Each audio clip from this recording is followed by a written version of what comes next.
proposal for the parking lot at Barker, and following that up with Mr. Thomas's presentation on support for a dog park, really kind of piggyback on the same thing. I mean, we talked about different things we can do. Here we have two treatments that we possibly could do for downtown right now in front of us. So with that, I'd really like to turn that over to Dr. Barr and let her make she's the chair of the DDA, and let her make her case for what they'd like to do. Stand here so I can address the township board, but not ignoring you folks. The whole concept of what we're proposing to you started with, number one, the business people on Main Street complaining that there's no parking for their customers, and number two, the customers complaining that there's no place for them to park. And then it was pointed out to us that we could get directional signs, the wayfinding signs, and point them to the parking lot at 75 Barker that's not being used. And then some members of our DDA board said, why would we send them to a dilapidated parking lot with our kind of unkept building there and present that as our public parking? So in working on our DDA budget for the year, we feel compelled that the DDA should be responsible for offering some public parking for the town. And I think that's one of the only ways we're going to encourage businesses to town. And if some of the changes we want to make to the street itself may totally eliminate street parking on Main Street. If we plan on doing anything like a boulevard or a nice bike path through there may be no street parking at all. So we are willing as a DDA board to contribute a fair amount of our budget for this year to repairing the parking, not repairing, highly upgrading the parking lot at 75 Barker if the township plans on keeping it within township hands and doesn't plan on selling it immediately. And Earl is going to give you a couple of concepts of what we have in mind, but it would actually be a segue into not only a safe walking distance to the businesses in town, but also if in the future we do acquire any of the properties behind 75 Barker for a pocket park or a little community playground like some that Doug presented tonight, this parking area would be a very, very nice place for that. And it's good timing, I think, with the non-motorized pathway coming through Barker, the one that we already have the grant for. So that's what we would propose to you, is that the DDA be allowed to portion up to $10,000 of our budget to repairing and upgrading that parking lot. And then Earl has some concepts of what we could do with it for you. Will you take some questions? Yeah, sure. Okay. I would not support that, and the reason I wouldn't support it is this board has not decided what, we have not been able to make up our mind what's going to be done there yet.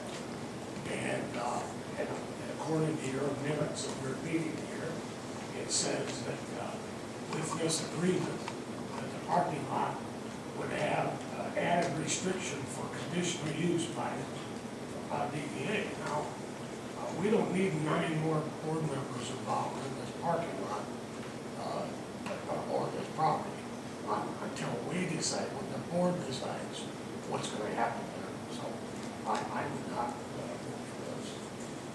Okay. The word blight has been brought up about that area. Excuse me? The word blight has been used to describe 75 Barker. It is an eyesore to the town. The parking lot's as good as any parking lot downtown. Well, As good as the bank, as good as Polly's, as good as the post office. So what are we saying about our standards? Pretty low? yeah, the census standards, bar's pretty low. I will not support, they build some sidewalks down on South Main where they're talking about, That's where they need to spend some money. I feel we, again, as forefathers of planning for our community in the future, have to look and set some standards of excellence and say, look, enough's enough about the deterioration within our community. We as a board are visioning and setting the bar a little bit higher and saying, folks, we're committed here. This is where we need to see this community start to look. Because if we don't share that vision, how are we expecting residents to grasp it and pick up themselves as well? It has to start with ourselves as the governing entity of this township to say, again, we want to hold our standard bar higher than what it is because it's not acceptable any longer. We are tired of having the condition of blight in our community. We are tired of accepting a low standard of excellence. We want it higher, and therefore we're going to require people to improve their parking lots as well, to go ahead and fix things up. But again, they will accept that attitude if we instill that attitude and exemplify that ourselves. Thank you. I echo your sentiments. We should be the standard bearer and set the bar. Because if we're pointing the finger and enforcing blight, enforcing code enforcement, and we're an offender, what light does that put us on? But I believe Mr. LaFave had comments on this as well. Okay. First off, my name is Earl LaFave, and I'm the owner of Tech Development along with my brother. But I could probably give a talk that lasted even longer than Doug's. Okay, because it's refreshing, quite frankly, to be with a group that is looking to be more progressive and not regressive in terms of what many communities are. They want the standards and the things to stay as they are. Well, things don't stay as they are. But to expand on what Barb just said, and to incorporate with much of what Doug just presented with his presentation, I've got a lot of notes, and I'll wait till the call of the public to give the rest of them. But, you know, I would say that really, and we're going to talk about this parking lot as being, you know, all journeys start with the first step, okay? And also, I was taught a long time ago, you learn to walk before you run. But I see this particular location as being the ideal location to start exactly what Doug has been talking about. If you look at the very successful communities that surround us, Brighton, Howell, Northfield, Plymouth, as examples, they all have a central identity and a central theme. Go to Plymouth, you have Kellogg Park. Go to Northfield, you have the downtown area and the new beautiful park that was just built right in the middle of downtown. Go to Brighton and you have the Tridge in the downtown Mill Pond area. They all have a central area, and it doesn't have to be as big as any one of those areas, but it has to be an identity. This area could be turned into an identity for the township virtually overnight, not just as a parking lot, but more as a community meeting area. You could turn that area into something that's a mini version of Kellogg Park in downtown Brighton. Not just refurbish the parking area, but do something to enhance and identify it with a bit of what I would call an entryscape, possibly a small brick wall with your entranceway so the vehicles can get in and out. With the new sidewalks coming down Barker Road, that's going to help out tremendously. And then with the farmers market coming with the new management, it would greatly enhance that particular piece of property and allow everybody to identify with the downtown with that farmer's market. I want to even go one step further. She didn't mention this part, but the building itself, I did a lot of research on the building about a year and a half or 2 years ago, I believe it was, and we had our architects look at it. Not that I'm interested in buying it, but I was asked by certain members of the administration back then to look at it, so I brought my architects in, and we did a very quick analysis of the building and determined what could be done with it. At least at that time, other uses were being proposed. I have now thought of another idea, and it comes from many communities, not just locally, but from other cities and even countries, where they have an indoor, we'll call it marketplace.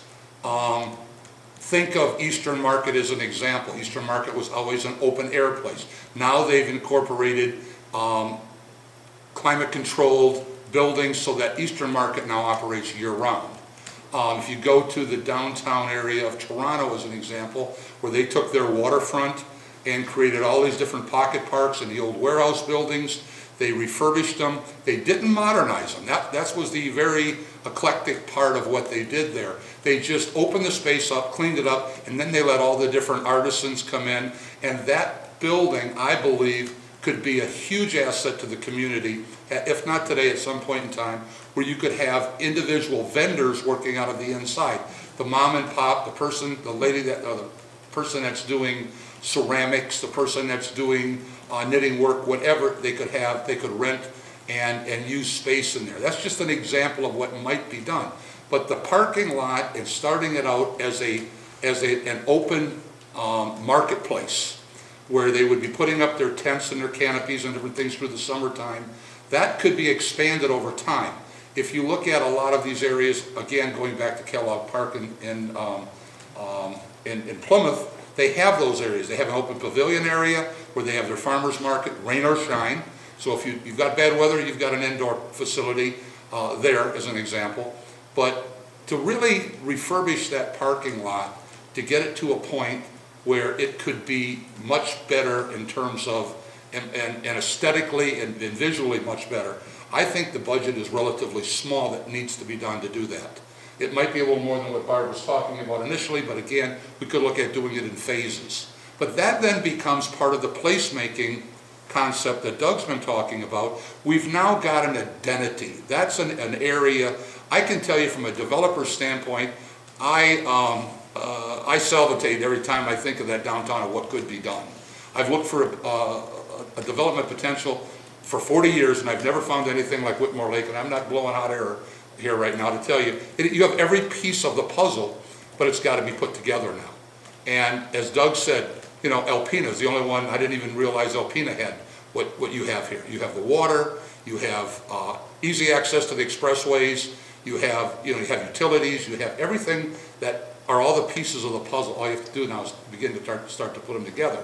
And I think that first piece of the puzzle is that community gathering area. If you go back in history, you'll see that when towns were started, as Doug was talking about in his presentation, people had a common space. And it typically was the church. The church is where everybody started. They met on Sunday for church. They had their socials, their picnics, or everything. And then it eventually evolved into parks in the downtown areas. That's exactly what you have available to you right now. You've got a location that would be perfect. I couldn't think of anything more centrally located, easily accessible, and with Barker Road as being one of your main entranceways into the community, and enhancing it with some of the grants that have now been put in place, it couldn't be a better opportunity to use that piece of property as that launching point or that beginning point of starting that placemaking process in the community. Create an identity. And you have part of that identity already, but it hasn't been developed yet. The water's there, the community there, the small town, the historical aspects of it. It's all there. All the pieces of the puzzle are there. But you got to get something, a catalyst to get it going. And I honestly believe that's one of the catalysts, if not the catalyst, to get things moving. Now you're going to bring people into town, okay? And you're going to do things that, and you're going to have activities, starting with a farmer's market. That could then evolve very quickly into other community type of functions, activities, and bringing pedestrian traffic into town. I could go on for another half hour. The thing that I'm not saying is that, Can we get, if the people would just raise their hands, I see two hands go up, and then we start speaking. Okay. I just had a thought that I can help. Okay. um,